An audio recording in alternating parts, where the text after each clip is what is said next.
पिता अधर्म आचरण कर रहा है तो बच्चे भी उसका भोगेंगे। बिल्कुल, बच्चा करेगा तो बाप को भी भोगना पड़ेगा, बाप की भी निंदा होगी, उसको भी गालियां मिलेगी, समाज में उसको सर नीचा करना पड़ेगा।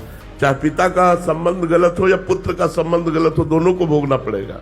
अधर्म आचरण से आया हुआ धन भी प्रभावित, पूरे परिवार को शोकित करेगा, पूरे परिवार को शोकित करेगा। और दिखता है तो एक गाड़ी बंगला सब बन गया।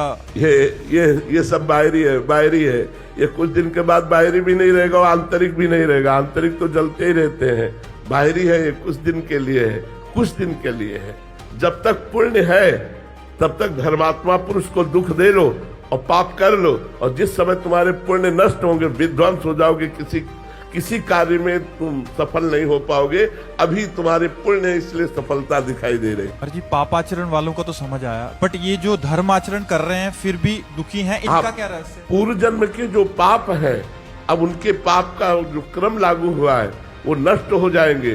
तो पूर्व जन्म के पुण्य और इस जन्म का पुण्य जब दोनों मिलेंगे तो ये सूर्य की तरह प्रकाशित हो जाएंगे, ये परमानंद को प्राप्त होंगे। और पापी पुरुष का वर्तमान में पुण्य खर्चा हो रहा है, जब पूर्व का पाप और वर्तमान का पाप दोनों मिल जाएगा तो ऐसा ब्लास्ट होगा कि सर्वनाश हो जाएगा। और इनके अंतःकरण की स्थिति क्या है? शांत, प्रसन्न, भले दुख में है लेकिन प्रसन्न। देखो 12 वर्ष का वनवास, 1 वर्ष का अज्ञातवास पांडवों को मिला, लेकिन साथ में ब्रह्म ऋषियों का संग। ये सौभाग्य कि बड़े बड़े ब्रह्म ऋषि भगवान की चर्चा सुनाते हुए उनको 12 वर्ष समझ में ही नहीं आया कैसे कट गए।